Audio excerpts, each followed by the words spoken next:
Shalom.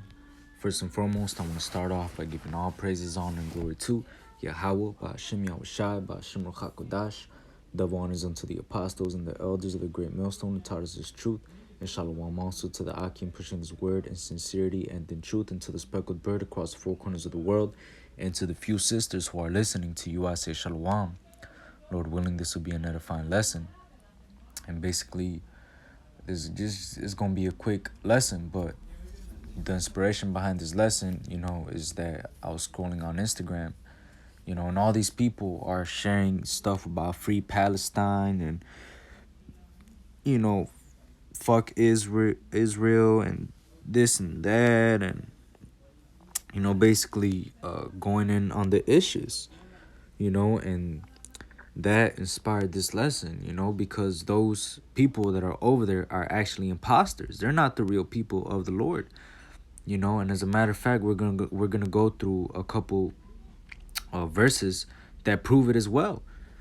And on top of that, I'm also go over that free Palestine bullshit, because those people are not, that land does not belong to them either, But first, I'm going to cover this part. But this is Ezekiel 36:5. It says, "Therefore thus saith the Lord God, surely in the fire of my jealousy have I spoken against the residue of the heathen, and against all Idumea, which have appointed my land unto their possession with the joy of all their heart, with despiteful minds to cast it out for a prey." So what does this let you know? That Idumea, which is the Latin word for Edom, have appointed the land of the Lord, which is Israel, right? With unto themselves, So that lets you know that first of all, prophecy, the Bible prophesied about this. It said that a bastard shall dwell in Zion. Let me see.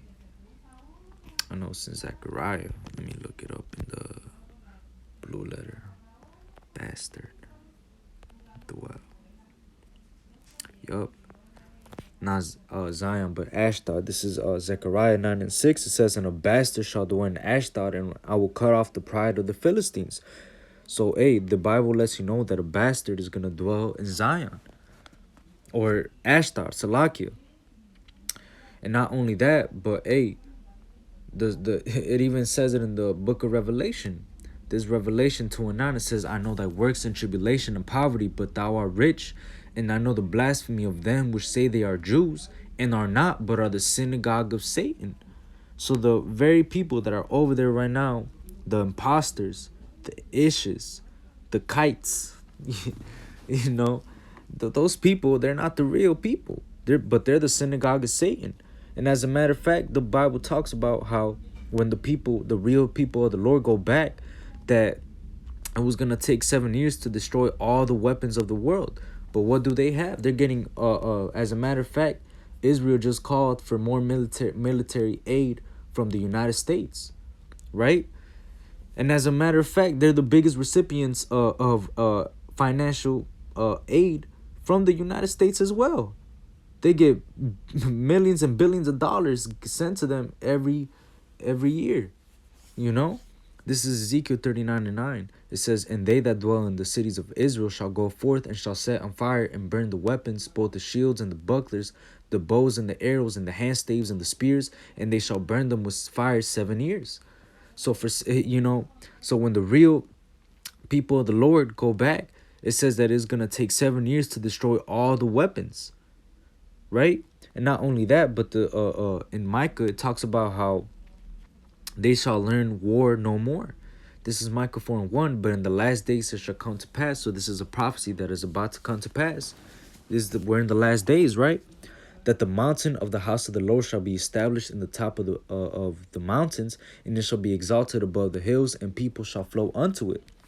And many nations shall come and say, Come, and let us go up to the mountain of the Lord, and go to the house of the God of Jacob, and he will teach us of his ways, and we will walk in his paths." And tell me when other nations have done that.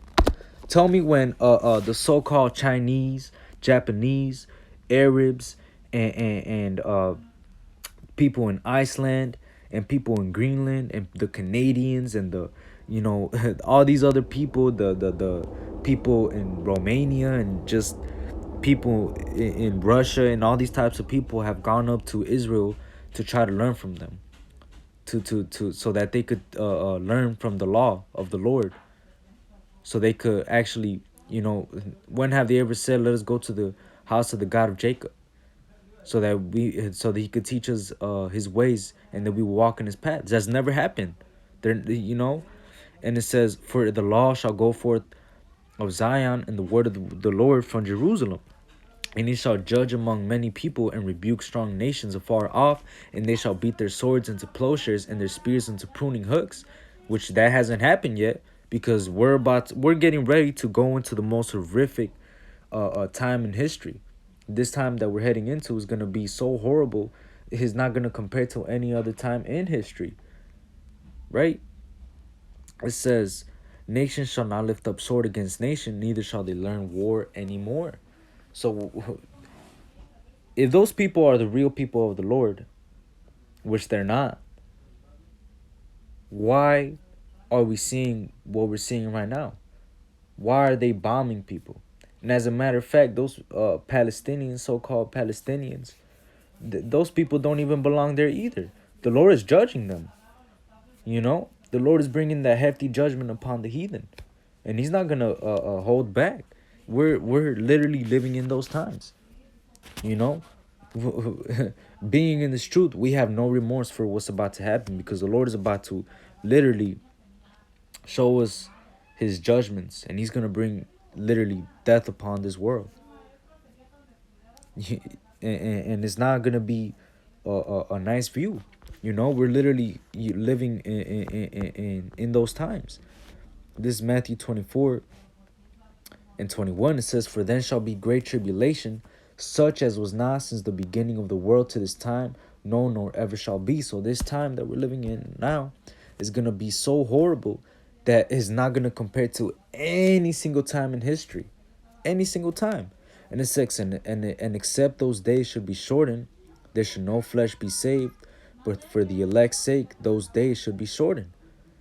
So if the days were not shortened, nobody would make it out alive. Everybody, the whole population right now, the earth is currently populated at 7 billion, right?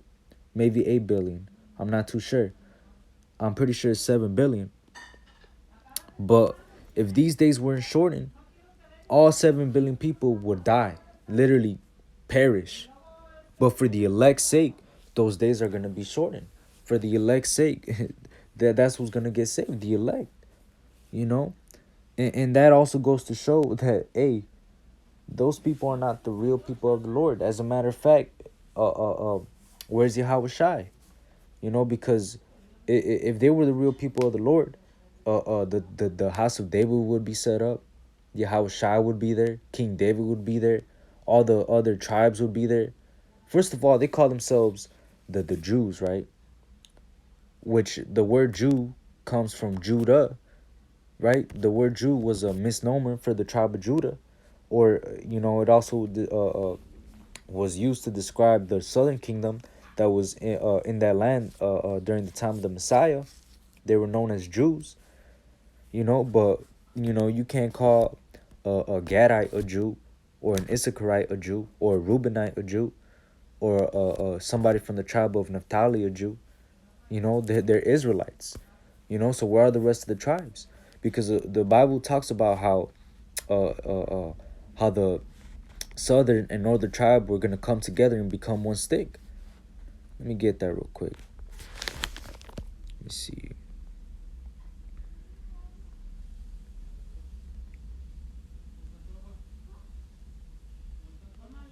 Yep. This is Ezekiel 37 and 16. Moreover, thou son of man, take thee one stick and write upon it for Judah and for the children of Israel, his companions. Then take another stick and write it upon it for Joseph and the stick of Ephraim, and for all the house of Israel, his companions, and join them one to another in one stick, and they shall become one in thine hand.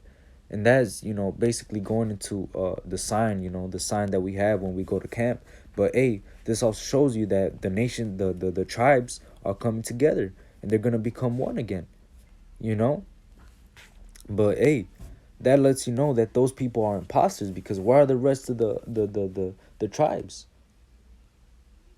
Where are the rest of the of where's he from? Where's Reuben? Where's Issachar? Where's Naphtali? Where's Gad? You know? Where's Levi? You know, because if you guys are just the Jews, that means you're just of the tribe of Judah, right? So where's Levi? Where's Benjamin? You know, the more you actually read and understand this word, the more you know that those people are not the real people. They're imposters. They're fake. And that's exactly why he's gonna come with that great wrath. Because the more we bring out this word, the more he's getting exposed. This is Revelation 12:12. It says, "Therefore rejoice, ye heavens, and ye that dwell in them. Woe to the inhabitants of the earth and of the sea, for the devils come down unto you, having great wrath, because he knoweth that he has but a short time." And that's exactly what's going on right now. He knows that he has a short time. That's why all these pieces are moving so quickly. That's why over there in that land right now, they actually have literally COVID passes. And oh, so damn, I should have probably not even said that. I'm probably gonna get, this video is probably gonna get taken down. But you know, all these things that they have over there, you know, it's all leading up into war. You know, when the scripture says that they're not gonna learn war anymore, but we're headed into literally the most horrific time in history, Jacob's trouble. You know, and that's how you know that these people they're not the real people. They're imposters, literally. You know, and they're getting exposed day by day, and they're already exposed. A lot of people literally, normal Jake that's not even in this truth, are literally calling them Esau, Edomites. You know, this devil is through. He's done. He knows that he has a short time. You know, that's why, hey, he's about to come down with that great wrath, and he's already coming down with that great wrath. You know, as soon as that, you know, as soon as that MOB, you know, gets distributed, is over. You know, that's when everything is gonna be done. You know why? That's why everything is happening so fast. The days are being shortened for the elect's sake. You know, and the elect, those are the real Israelites. Those are the ones that are gonna get redeemed and put in that land and finally restore the world to how it's truly supposed to be. That's when we're not gonna learn war anymore, and that's when they're gonna beat their plowshares into their swords into plowshares and their spears into pruning hooks. And that's when everybody's gonna sit under their fig tree. But right now we're getting prepared to go into war, man. Those people, they're not the real people, man. They're not. And those for those people that are saying free Palestine, hey, fuck you too. Those people don't belong there either, man. And those people are gonna get destroyed right along with those issues.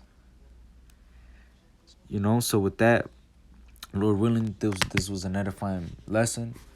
So with that, I want to give all praises, honor, and glory to Yahweh Ba'Shem Yahushai Ba'Shem Kakadash Wa Abad Ba Shalom.